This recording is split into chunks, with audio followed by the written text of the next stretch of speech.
오늘 사도행전 18장 주어진 말씀은 고린도 교회 개척사입니다. 고린도 교회가 어떻게 세워졌는지 하는 그 과정을 누가가 우리에게 이 말씀을 통해서 전달해 주고 있습니다. 고린도 가기 전에 바로 앞에 바울이 아테네에서 전도했던 사실을 우리가 잘 알고 있고, 또 지난주에 다뤘던 말씀 안에서 구약 성경에 배경이 없는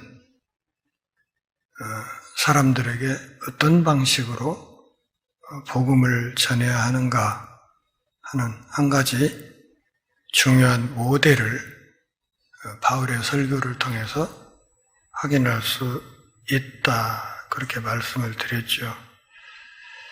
그런데 우리가 지난 시간 본문 몇 뒷부분에서 확인했듯이 바울의 아테네 전도는 그다지 성공적이지는 못했습니다. 제가 여기서 성공적이다, 그렇지 않다는 이유는 그 교회의 물량적인 성과를 말하는 겁니다. 그러니까 복음 안에 그 사역을 통해서 복음 안으로 들어온 사람들이 생각보다 많지는 않았다 하는 것을 말씀드리는 겁니다.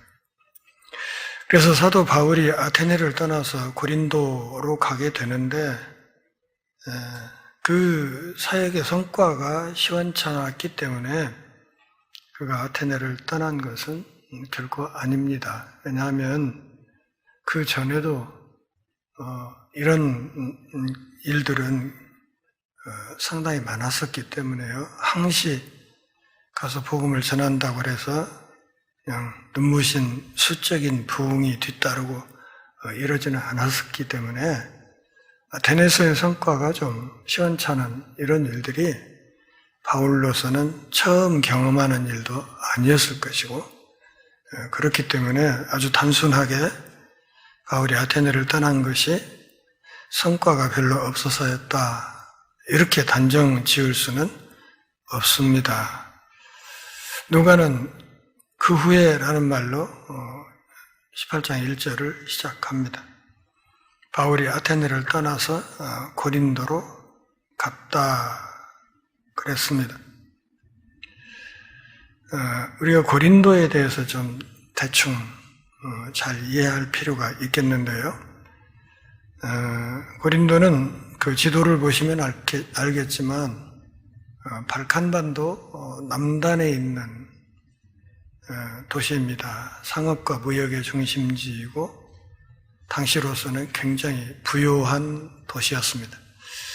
아테네에서 서쪽으로 약 70km 정도 떨어진 곳이었고, 문화가 많이 발달해 있어서 당시 고린도를 사람들은 헬라의 빛, 이렇게 말했습니다. 헬라의 빛이 되는 도시다, 이렇게 그 이야기를 하고 있었고, 또 고린도 안에 아주 유명한 신전이 있었는데 그게 아프로디테 신전이었지요.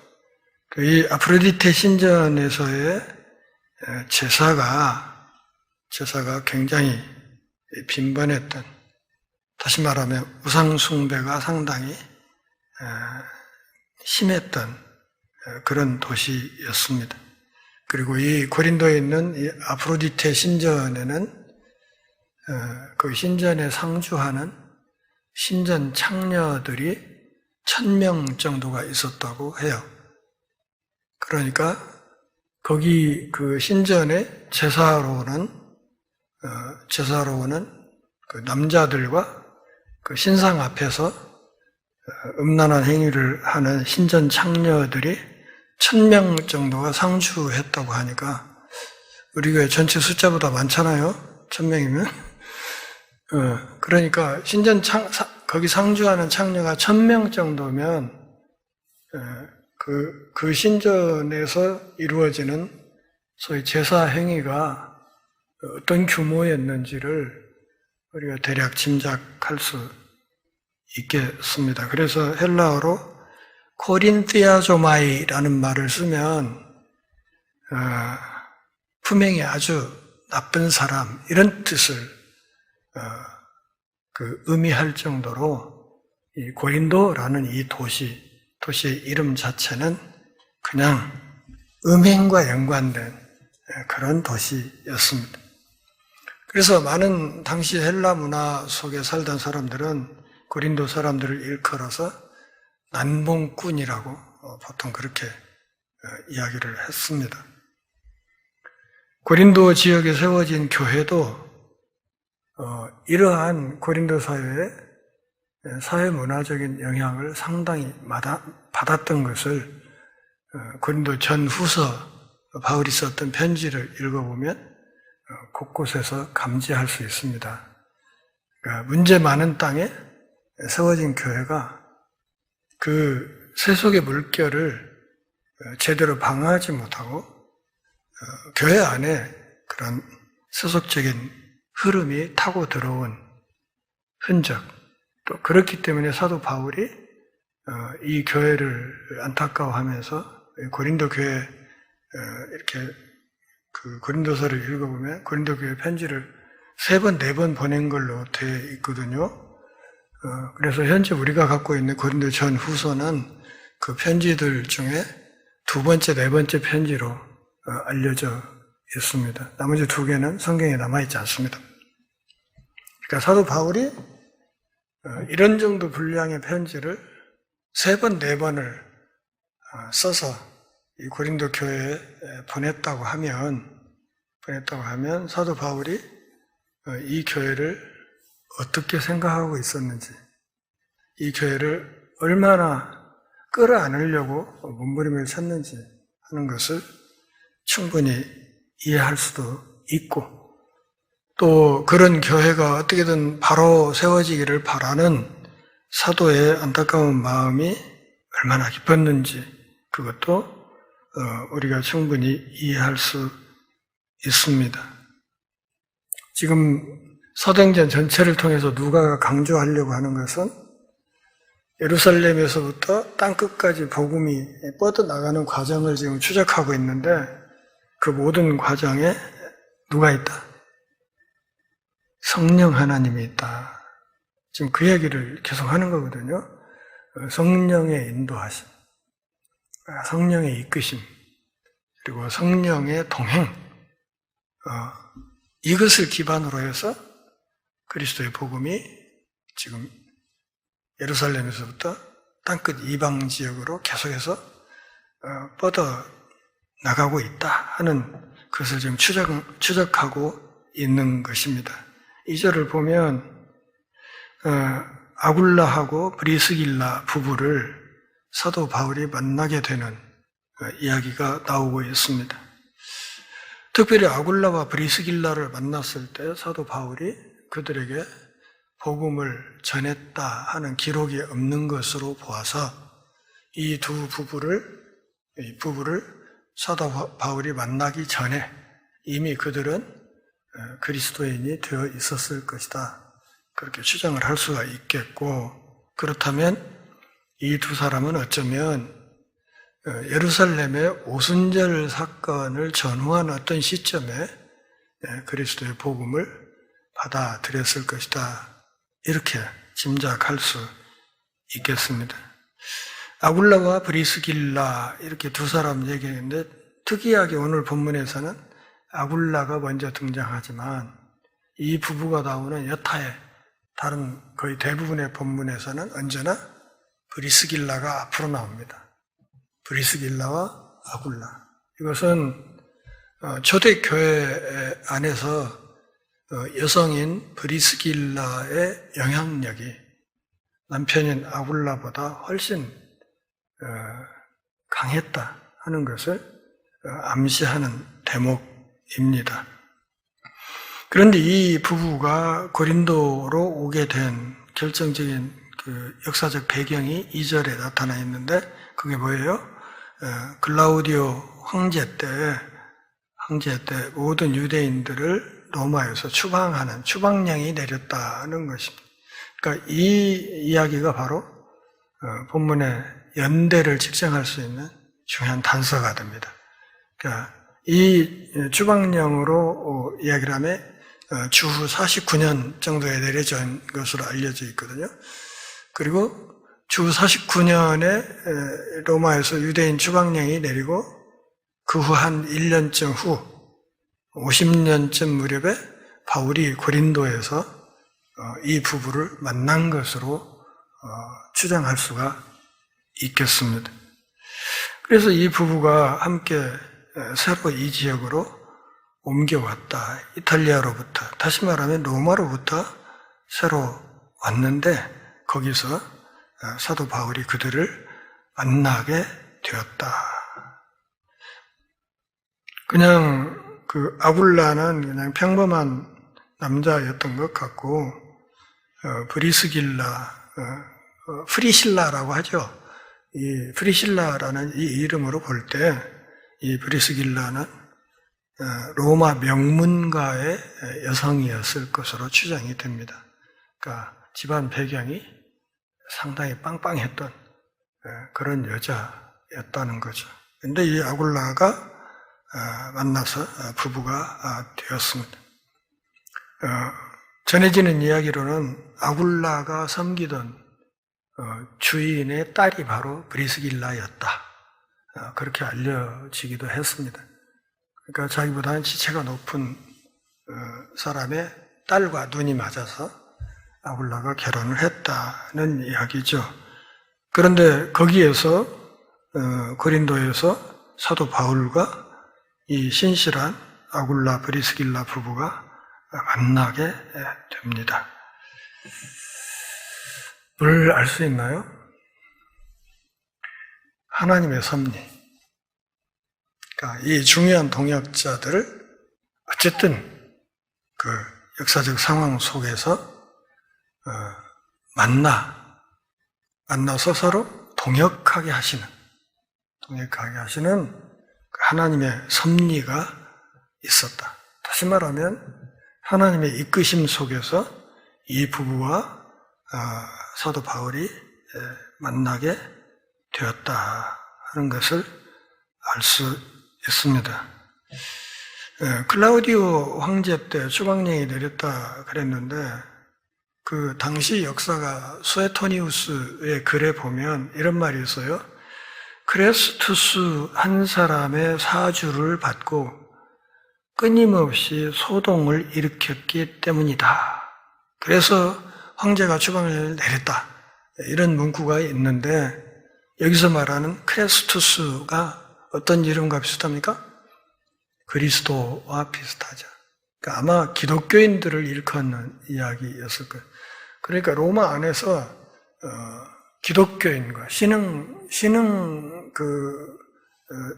공동체인 기독교인들과 전통 유대교인들 사이에 불협화음이 있었고 그것이 황제가 그 제국을 다스리는 데 신경 쓰일 만큼 복잡한 어떤 국면들이 있었을 것이다 이렇게 생각이 되고요. 그렇기 때문에 황제로부터 이 추방령이 내렸던 것으로 짐작할 수 있겠습니다. 그러니까 기독교인과 유대인 사이에 갈등이 생겼다는 것입니다. 어쨌든 그런 역사적인 배경 속에서 로마에 살던 기독교인들이 로마에서 추방당하는 일이 있었고 그 결과로 이 부부가 고린도에 오게 되고 마침 사도 바울도 또 이 아테네를 거쳐서 고린도에 오게 되고 그런 과정에서 이 세 사람이 만나게 됐다. 만나게 됐는데 서로가 갑자기 친해질 수 있는 몇 가지 조건이 있었죠. 3절 같이 읽겠습니다. 생업이 같으므로 함께 삶의 일을 하니 그 생업은 천막을 만드는 것이다. 그러니까 이 부부와 사도 바울 사이의 공통점이 두 가지인데 하나는 뭐예요? 신앙이 같아요. 신앙이 같고 두 번째는 생업이 같아. 직업이 같았다 이거죠. 이 부부도 천막을 만드는 일을 하는 사람이고 사도 바울도 천막 만드는 일을 하면서 그 자비량 사역을 하던 선교사였지요. 사도 바울이 살던 그 길리기아 지방에서는 그 양털을 다루는 그런 일들을 참 많이 했다고 알려져 있죠. 그래서 그 양털을 만드는 일을 많이 하는 그 지역에 살다 보니까 자연스럽게 사도 바울도 가죽을 다루는 이런 일을 배워서 그 일을 선교비를 조달할 때마다 했던 것으로 알려져 있습니다. 여기 천막이라는 것은 휴대용 천막을 말하는 것인데 군인이나 여행자들이 돌아다닐 때 휴대하고 다녀야 되는 필수품으로 알려져 있죠. 다시 말하면 당시 사회에서 이 천막은 수요가 상당히 많았던 그런 물품이었다는 것을 알 수 있습니다. 우리가 한 가지 생각해야 될 것은 찾아보지 않겠지만 아모스 9장 11절을 보면 다윗의 무너진 장막이라는 말이 등장해요. 다윗의 무너진 장막. 이 장막이란 말이 뭐죠? 이 천막이죠. 천막. 다윗의 무너진 장막이란 말이 나오는데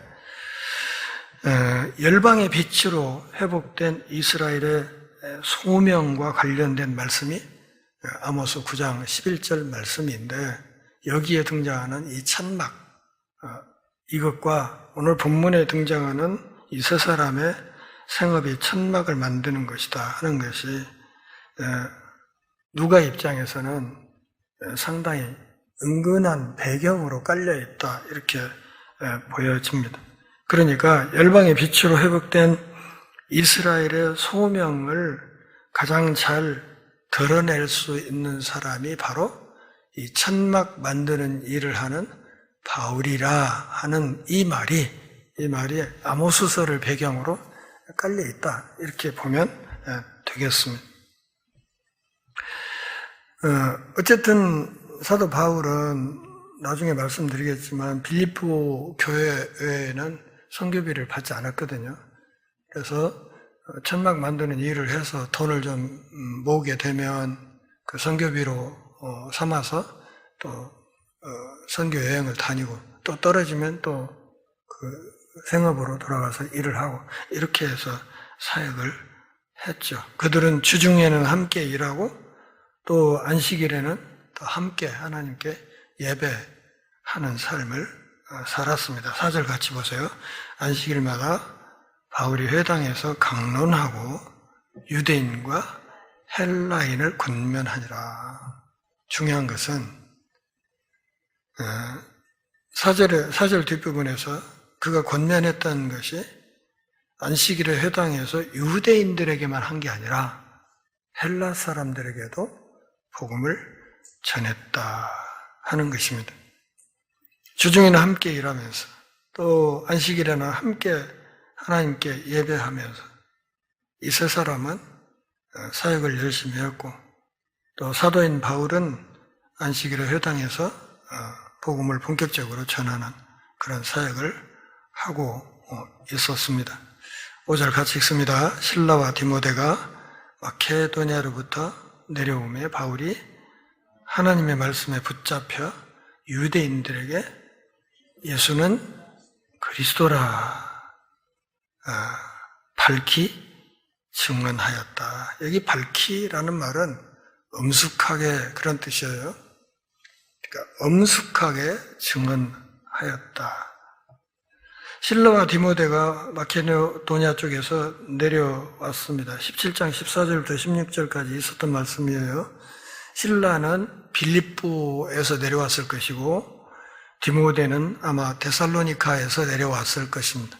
어쨌든 그렇게 해서 이 두 사람이 다시 사도 바울의 선교단에 합류하게 되었습니다.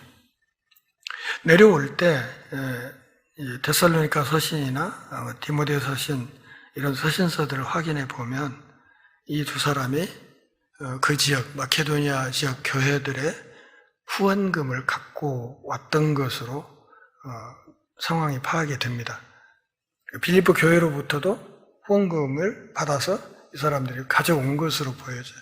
그러니까 이제 사도 바울이 그동안에는 이제 돈이 없으니까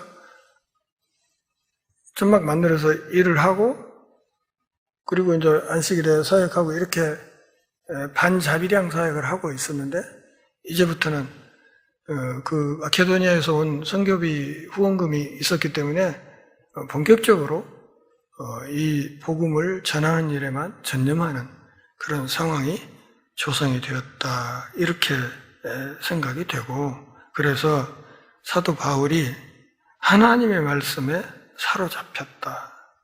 그래서 유대인들에게 뭘 증거했어요? 나사렛 예수가 그리스도다. 이걸 증언했다는 것이죠. 이것이 유대인들에게는 굉장히 껄끄러운 이야기였을 것입니다. 예수가 그리스도라고 엄숙하게 증언하였다. 바울이 사역에 본격적으로 전념하기 시작하면서 했던 일은 예수가 그리스도다 하는 것을 증명하는 일이었다는 것입니다. 그렇게 되었던 결정적인 동력은 뭐냐면 사도 바울이 하나님의 말씀에 붙잡혔기 때문이다.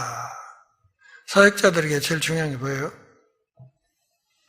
사역자 자신이 말씀에 붙들리는 거예요. 하나님의 말씀에 붙들리는 거예요. 그래서 강단에서 해야 되는 가장 중요한 일은 그 하나님의 말씀을 증거하는 일이고 그 전하는 말씀의 핵심 내용이 뭐라? 예수가 그리스도다 하는 거예요. 이 틀에서 벗어날 수가 없어요.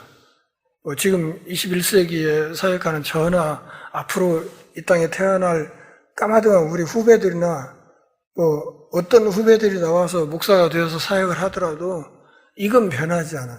이건 예수님 오시는 그날까지 이 틀은 변하지 않아요. 사역자가 말씀에 사로잡혀야 된다는 거. 동시에 그 말씀의 핵심 내용은 예수가 그리스도라는 이 틀에서 벗어나지 않는다. 그리고 어떤 방식으로 어떻게 이야기를 하더라도 결국 결론은 나사렛 예수가 그리스도다 하는 것을 증언하는 것. 그거 외에 사역자들이 할 일은 없다 하는 것을 말하는 것입니다. 그렇게 해서 사도 바울이 이제 복음 사역에 전념하면서 유대인 앞에 계속해서 예수가 그리스도다 이렇게 단호하게 이야기를 하니까 언제나와 마찬가지로 6절을 보면 이제 반발이 생기기 시작했습니다. 하나님의 말씀은 언제나 사람을 가릅니다. 하나님의 말씀은 언제나 사람을 갈라요. 그러니까 그 복음을 호의적으로 수용하는 무리와 그것에 반발하는 무리를 딱 쪼개는 효과가 있어요. 언제나 그래요. 그러니까 설교를 듣는다고 해서 거기 모인 100명이 다 아멘 옳습니다. 이건 아니에요. 분명히 그걸 달게 듣는 사람도 있고 그렇지 않은 사람도 있다는 것을 알아야 됩니다. 다 달게 들으면 얼마나 좋겠어요. 그러면 얼마나 행복하겠습니까? 사역자들이. 근데 그렇지 않다는 거죠. 6절 같이 읽겠습니다. 그들이 대적하여 비방하거늘 바울이 옷을 털면서 이르되 너희 피가 너희 머리로 돌아갈 것이고 나는 깨끗하니라. 이후에는 이방인에게로 가리라. 6절 뒷부분에 있는 이후에는 이방인에게로 가리라 하는 이 말이 사실은 세계 선교사의 굉장히 중요한 획기적인 발언입니다. 그러니까 이 말 이전까지만 해도 사도 바울이 유대인들에 대한 미련을 버렸다, 유지했다. 미련을 갖고 있었어요. 자기 동족인 유대인에 대한 미련을 갖고 있었어요. 그것을 우리가 어디서 읽을 수 있습니까?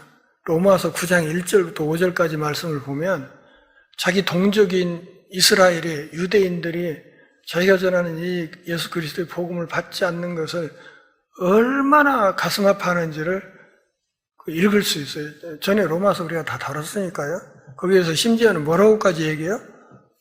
뭐라고?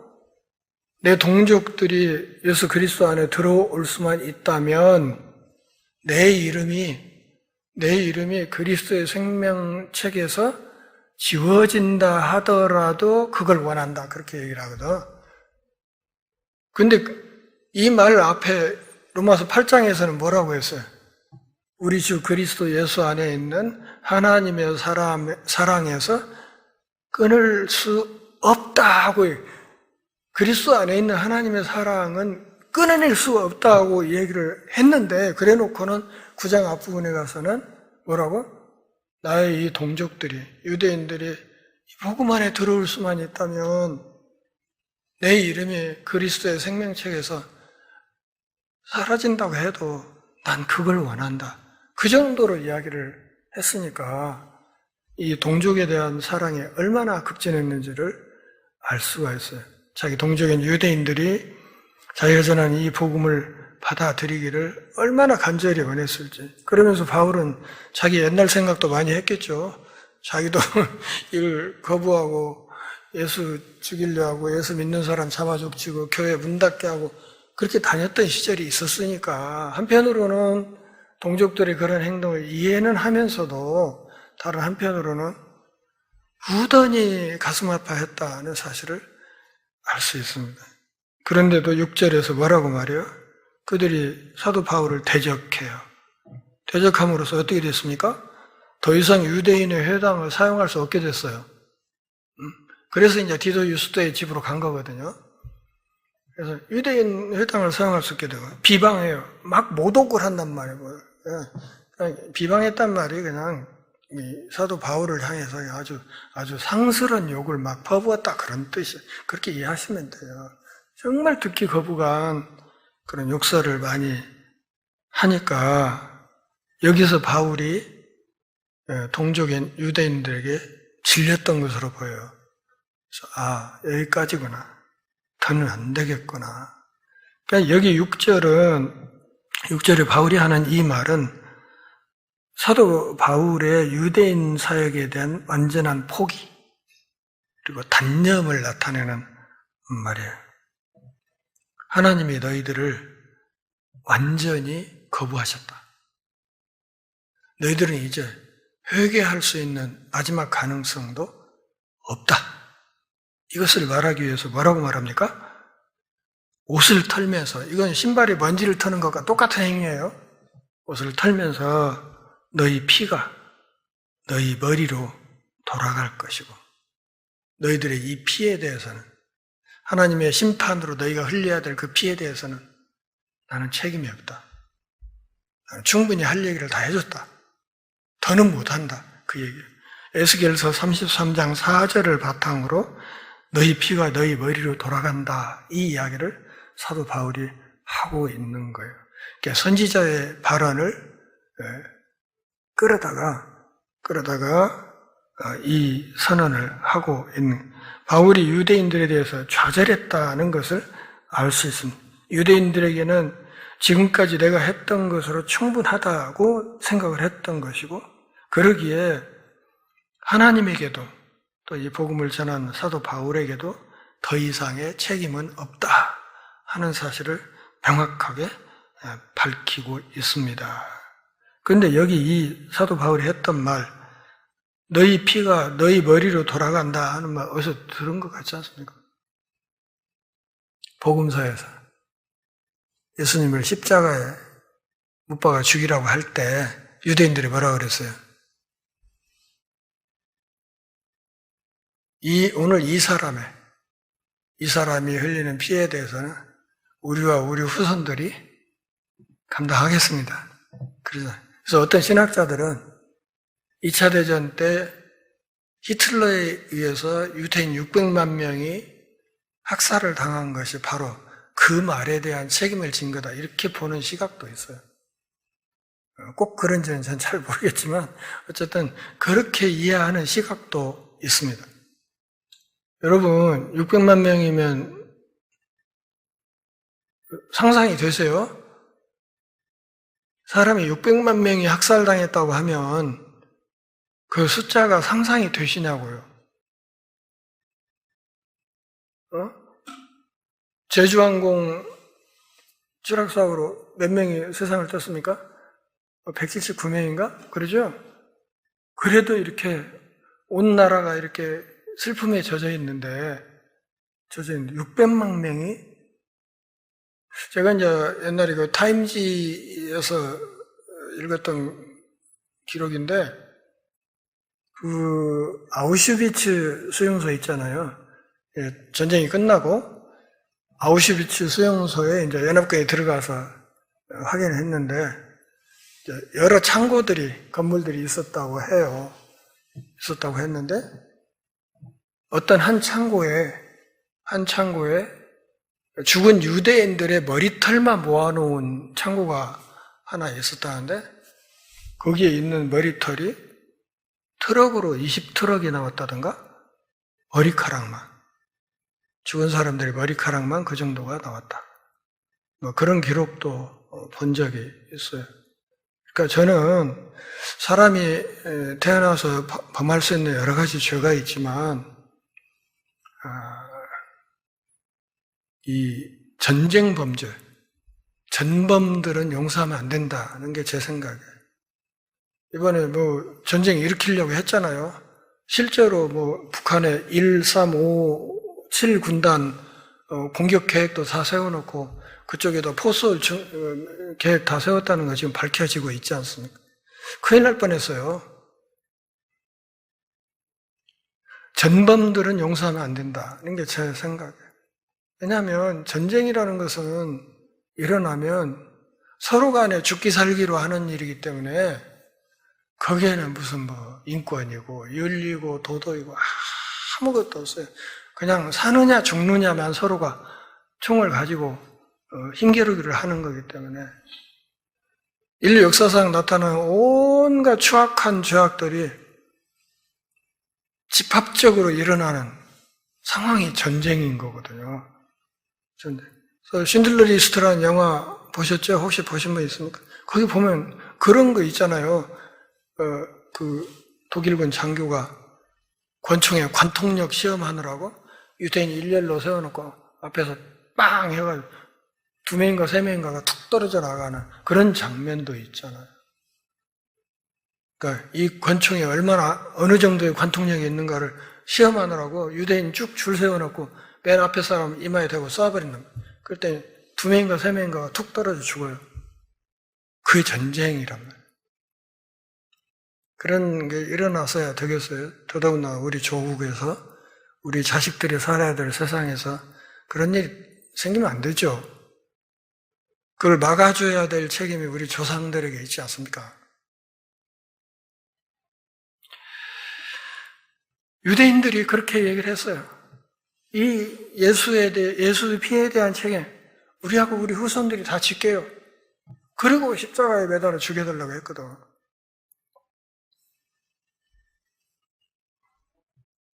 예수님을 처형할 때 유대인들이 했단 말이야. 이제부터는 그러니까 난 당신들에 대해서는 마음을 잡았다. 그 이후에 그대들이 하나님으로부터 받을, 이 복음을 거부함으로써 받을 하나님의 심판에 대해서는 하나님도 책임이 없고 나도 책임이 없다. 더 이상 해줄 이야기는 없다. 이후에 모든 하나님의 심판에 대한 책임은 당신들이 스스로 감당해야 된다. 그러면서 옷을 털어요. 옷에 먼지를 털어서 그들이 하나님의 은혜로부터 떨어져 나갔다는 것을 상징적으로 보여주고 이제부터 나는 이방인 사역에 전념하겠다. 이렇게 선언을 해요. 그러니까 기독교 선교의 굉장히 중요한 전환점이 오늘 본문 6절 뒷부분에 나타나 있는 것입니다.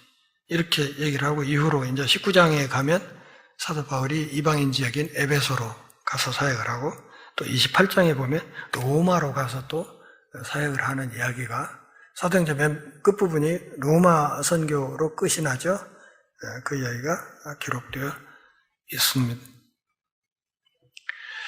그래서 거기서 옮깁니다. 유대인들과 결별했기 때문에 더 이상 회당에서는 사역을 할 수 없죠. 그래서 7절에 거기라는 말은 회당이란 뜻이에요. 유대인의 회당에서 옮겼다. 회당을 떠나는 것이 미래의 교회를 위해서 유대인의 유산을 보존할 수 있는 최선의 기회가 된다고 생각한 거예요. 그러니까 유대인의 유산을 버리는 게 아니라 회당을 떠나야만 구약시대부터 주어진 하나님께서 주신 그 귀한 언약의 틀이 보존될 수 있다, 이렇게 판단한 거예요. 그래서 회당을 떠나야 된다고 생각한 거죠. 떠나서 어디에? 바로 회당 옆에 있는 디도 유스타도라는 사람의 집에 예배 처소를 정해요. 그 7절 뒤에 그런 얘기 있잖아요. 그 집은 회당 옆이라. 멀리 가지도 않고 회당 바로 옆에 있는 디도 유스도의 집에서 새로운 사역의 터를 만들게 됐습니다. 신학적인 순수성을 사수하기 위해서는 회당에서 떨어져야 되겠다. 그렇다고 해서 거기서 아주 멀리 떨어지는 것보다는 기존에 회당에 가까이 오던 사람들을 더 쉽게 만나서 사역하려면 회당 가까이 있는 것이 좋겠다, 이렇게 판단을 하고 회당 옆에 있는 디도 유스도의 집으로 갔다 하는 것을 말하는 거예요. 여기서 우리가 한 가지 읽을 수 있는 게 있습니다. 교회는 절대 분열하면 안 될까요? 분열할 수 있습니다. 7절 말씀을 근거로 우리가 정리를 하면 이런 거예요. 신학적인 불일치가 있을 때는 서로 나뉘어야 된다. 무슨 말인지 아시겠어요? 기독교 신앙과 신학의 본질을 더는 유지할 수 없겠다. 이 사람들하고는. 그런 상황이 될 때는 돌아서야 된다. 이것이 중요한 원리로 나타나고 있으면 이런 거 외에는 함부로 쪼개면 안 되죠. 장소가 중요한 게 아니라 누구에게 예배하느냐가 더 중요했기 때문에 사도 바울은 회당 거기서 못하면 깔끔하면 나오지 뭐 이렇게 된 거란 말이죠. 그래서 결국은 어디서 예배하냐 보다는 더 중요한 건 누구에게 예배하느냐, 누구를 섬기느냐가 중요한 거기 때문에 거기에서 회당에 오는 이방인들에게 전도하기 위해서 회당 옆에 있는 디도 유스도의 집으로 갔다, 그렇게 말합니다. 8절 같이 읽겠습니다. 또 회당장 그리스보가 온 지방과 더불어 주를 믿으며 수많은 고린도 사람도 듣고 믿어 세례를 받더라. 또 이 고린도 지역에서 이 사역지를 회당 옆집으로 옮긴 이후로 작은 성공이 있었습니다. 몇 사람이 개종을 했죠. 그 중에 그리스보라는 이 이름으로 볼 때 이 사람은 로마 시민이거든요. 그래서 더더군다나 회당장 정도 됐으면 당시 사회에서는 유명인사죠. 유명인사였던 회당장 그리스보라는 사람도 예수님을 주로 영접했고, 그 밖에 수많은 고린도 사람들도 바울의 복음을 듣고 믿어서 세례를 받다. 자, 한번 생각해 보세요. 유대인 회당이 있고 바로 옆에 디도 유스도 집에 기독교인들이 모여서 예배하는데, 거기에 회당장 그리스도도 거기 나가고 다른 고린도 사람들이 많이 거기서 모여서 그 디도 유스도 집에 모이는 교회 세력이 조금씩 커지는 것, 이것을 볼 때 유대교 회당의 충격이 컸겠죠. 유대교 회당에 관여된 사람들은 상당히 큰 충격을 받았을 거예요. 고린도 교회에 상당한 부흥이 있기 시작했다. 이때가 대략 주 50년에서 52년 정도로 봅니다. 그래서 이 사이에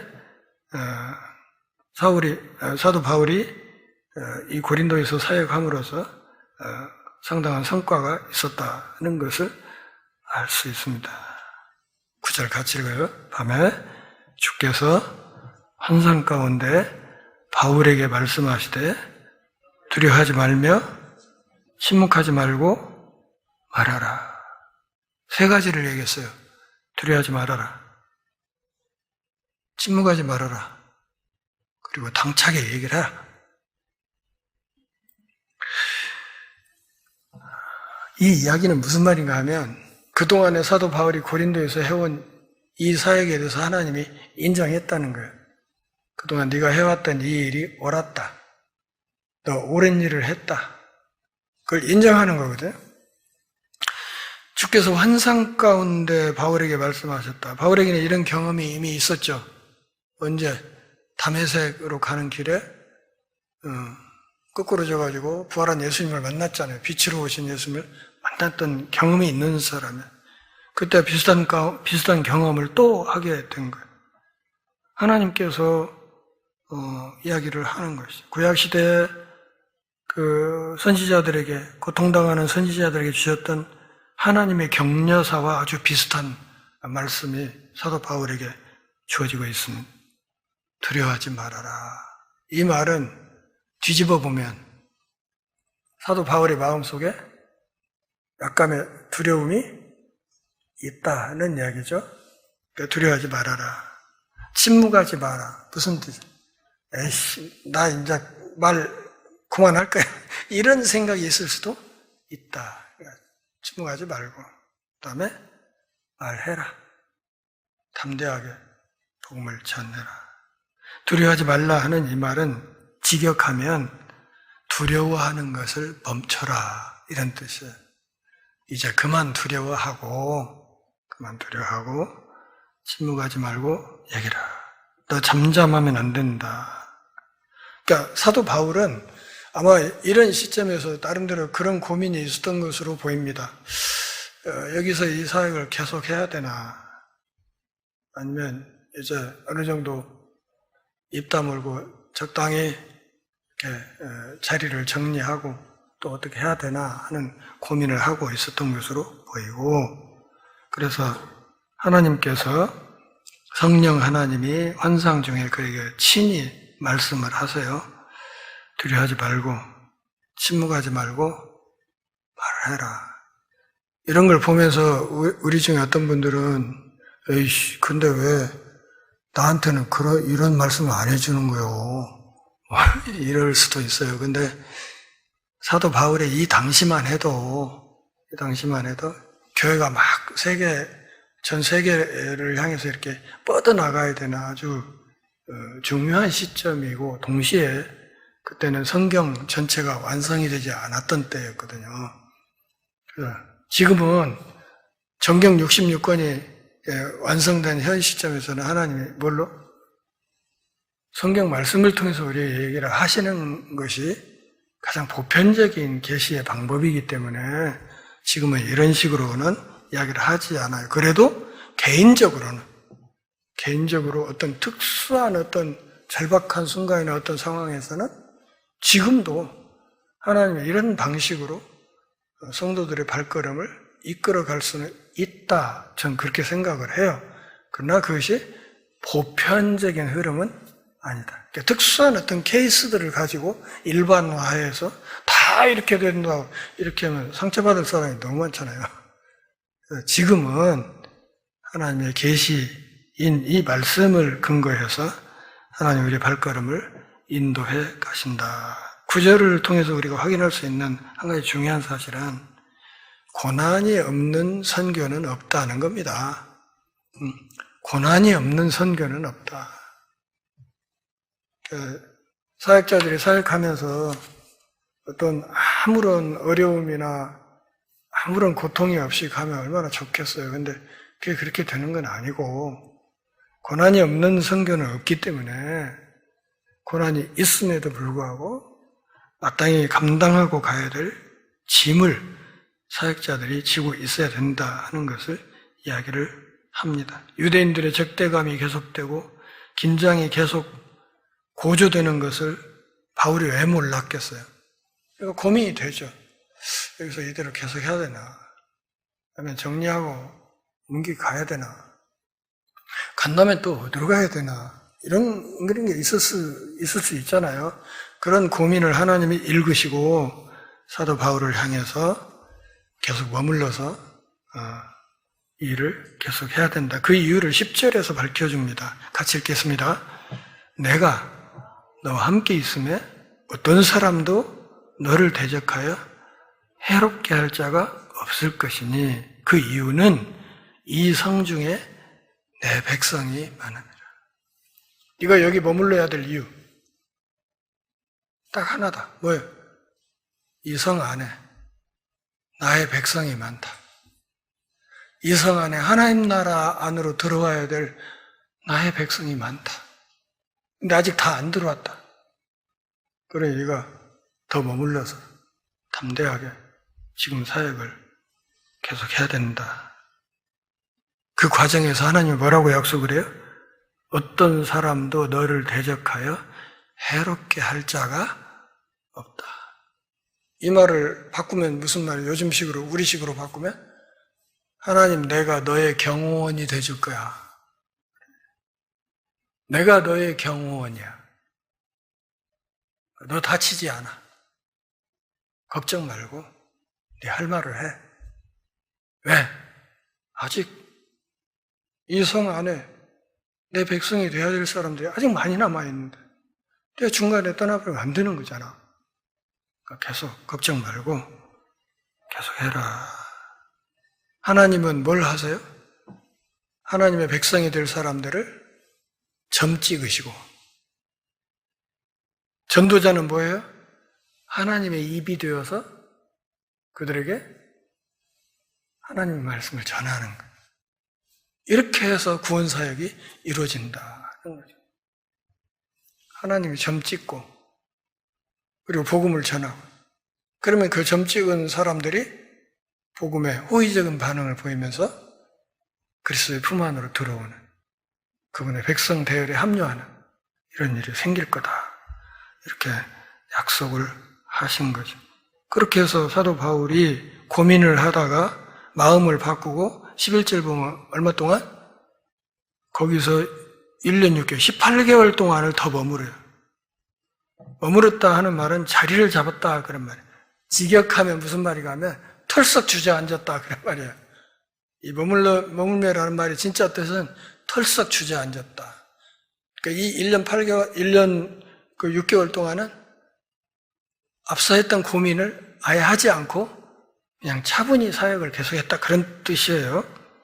하나님의 말씀을 머물면서 뭘 가르쳤어요? 그들 가운데서 하나님의 말씀을 가르쳤다. 다른 거 안 가르쳤어요. 하나님의 말씀을 가르쳤어요. 왜? 그 하나님의 말씀이 뭘 가리키니까? 메시아 예수를 가리키니까. 나사렛 예수가 주님이라고 가르치는 그 일을 계속했다. 그런데 또 문제가 생겨요. 12절 보면 갈리오가 아가야 총독으로 왔다 그랬는데요. 당시 아가야 지역은 로마 제국에서 굉장히 중요한 지역이었어요. 그러니까 중요한 지역이었기 때문에 여기에 어떤 사람이 총독으로 왔다 하면 그 사람은 그만큼 로마 제국 권력 핵심부에서 신임이 두터운 사람이라는 걸 알 수 있죠. 이 갈리오라는 사람이 아가야 총독으로 왔어요. 근데 역사적으로 갈리오라는 사람은 굉장히 온건한 중립성을 지닌 사람이었고, 그래서 그의 이러한 온건한 성격 때문에 사실은 오늘 본문에서 드러나듯이 사도 바울 일행의 그 복음 사역의 선교의 자유를 허용하는 판결을 한 겁니다. 그리고 이 갈리오의 이 판결 덕분에 이후에 고린도 지역의 선교 사역이 비교적 안정되게 유지될 수 있었고, 고린도 지역 주변의 선교 사역도 마찬가지로 이 지역에서 이런 판결이 하나의 선례가 되어서 비교적 순탄하게 진행되는 그런 효과가 있었습니다. 로마 황제 네로의 가정교사였던 사람이 철학자 세네카였는데요. 이 철학자 세네카의 형이 바로 이 갈리오예요. 수사학자인 갈리오. 이 사람이 수사학자인 갈리오에 이렇게 자녀로 알려져 있죠. 이 사람이 여기에 총독으로 온 거예요. 대단히 덕망 높은 정치인으로 알려져 있죠. 근데 나중에 이 정치적인 소용돌이 속에서 네로 황제에게 세네카와 함께 죽임을 당합니다. 정치판이 무서운 거예요. 어떤 때는 그냥 중용을 하다가도 어느 한순간 아니다 싶으면 그냥 날려버리는 게 이 정치판이거든요. 그래서 갈리오 총독 앞에 유대인들이 일제히 일어나서 바울을 무고해요. 일종의 무고죠. 법정으로 끌고 가요.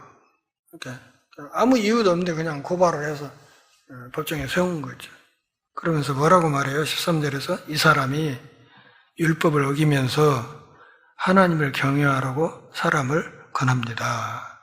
당시 로마 제국은 공인된 종교였던 유대교에 반대하지 못하도록 법을 만들어 놓고 있었어요. 그러니까 이 이야기는 이 사람이 로마 정부에서 인정한 유대교에 반대되는 작업을 하고 있습니다. 그래서 로마 법을 어기고 있다고 지금 무고를 한 거거든. 그런데 여기 우리가 기억해야 될 거, 이 사람이란 말 동그라미 쳐놓으세요. 메모를 좀 해주세요. 이 사람이 율법을 어기면서 했는데 정확한 번역은 저보고 번역하라고 하면 이 새끼예요. 이 새끼가 말이야. 이 새끼가 지금 로마의 이렇게 정치 체제를 흔드는 짓을 한다고요. 이 새끼가. 이런 얘기예요.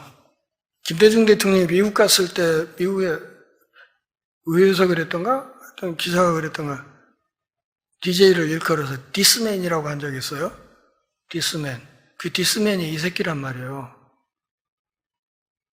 한 나라의 대통령을 일컬어서 미국의 어떤 사람이 손가락질하면서 이 새끼가 이렇게 얘기를 했던 거예요.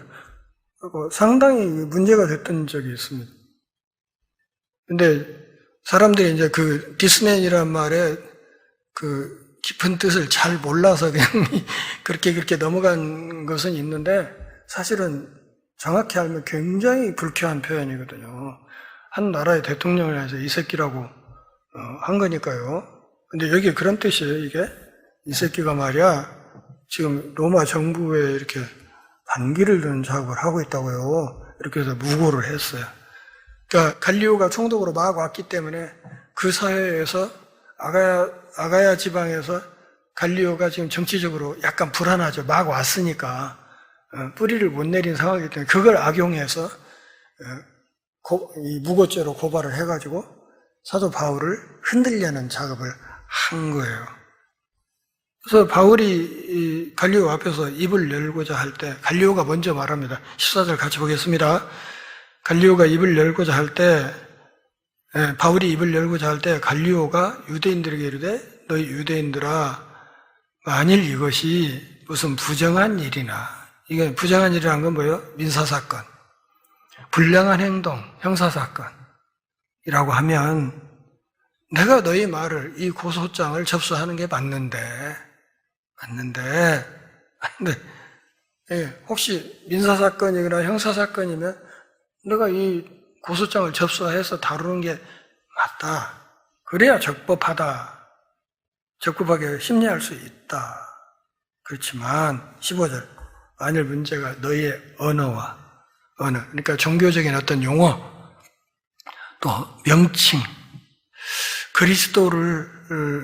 예수를 그리스도로 불러야 한다 하는 어떤 교리적인 문제 이런 것들이라면 너희가 스스로 처리해라. 이건 너희끼리 해결해.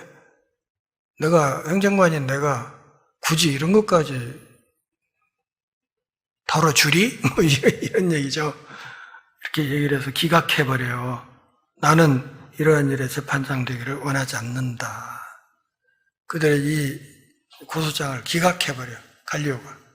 내가 다룰 문제가 아닌데 이건 뭐 형사사건도 아니고 민사도 아니고 너희들끼리 뭐 종교적인 어떤 용어나 사소한 교리 갖고 다투는 거라면 굳이 행정관인 내가 이거 다룰 이유는 없는데 이렇게 얘기를 한 것이죠. 그래서 그들을 법정에서 쫓아내버려요. 요즘 어떤 상황과 비슷하지 않습니까? 쫓아내버리니까 저항하는 유대인들 바울을 무고한 유대인들을 이 안건을 기각하면서 내쫓아버리니까 이 16절 이 기록이 뭐냐면 이후에 사도 바울의 선교사에게 굉장한 탄력을 부여한 판결입니다. 더 이상은 바울의 사역을 로마 행정 권력을 동원해서 이렇게 건드리지 못하는 선례가 되어버려요. 하나의 판례가 나와버린 것이죠. 그래서 17절 같이 읽겠습니다. 모든 사람이 회당장 소스the네를 잡아 법정 앞에서 때리되 갈리오가 이 일을 상관하지 않아요. 아까 회당장 그리스보가 이미 기독교로 개종했다고 그랬죠. 이 소스the네는 그 후임이었을 거예요. 그 후임 회당장을 붙잡아가지고 괜히 이 소스the네한테 분풀이를 한 거예요. 짜증나니까 그냥 했는데 기각돼 버리고 이거 아무것도 아니게 돼버리니까 화나니까 그냥 애매한 후임 회당장 데리다가 막 쥐어 팬 거죠. 그걸 보고도 갈리오가 그냥 못 본 척 해버렸다 그런 얘기죠. 특별히 소스the네를 때렸던 이유를 추정을 해보면 어쩌면 이 후임 회당장 소스the네도 바울에게 호감을 가졌을 것이다. 나중에 그 로마서 같은 데 기록을 보면 이 사람 이름이 나와요. 바울의 동역자 명단에 등장해요. 예, 그러니까 그것이 아마 얻어 터진 배경이 됐을 거예요. 그래서 그렇게 받게 됐습니다. 고린도 교회가 고린도 사회에 참 힘들게 세워졌다 하는 것을 오늘 본문에서 확인할 수 있습니다. 서두에 말씀드렸듯이 고린도 교회가 당시 그 고린도 사회의 음란한 문화에 완전히 선을 긋고 이렇게 깔끔하게 이렇게 사역하지는 못했던 것으로 보입니다. 그럼 오늘 우리는 어떤가? 오늘 우리 시대 우리들의 교회는 어떠한지 오늘 본문을 배경으로 또 고린도서를 배경으로 해서 한번 깊이 생각해 볼 수 있기를 바랍니다. 기도하겠습니다. 하나님 아버지, 오늘도 함께 모여 주의 말씀을 들으며 우리 믿음의 선배들의 행적을 살피고 마땅히 우리가 어떻게 살아야 할지를 함께 고민하는 기회 주셔서 고맙습니다. 우리 전주의 열린문교회가 이 시대 그리스도의 신부로서 거룩과 정절을 잘 유지해 나갈 수 있도록 성령 하나님의 동행하시는 은총을 힘입어 잠잠하지 말고 담대히 그리스도 복음을 외치는 복된 교회로 우뚝 서가도록 하나님께서 은혜를 베풀어 주옵소서. 예수님의 이름으로 기도합니다.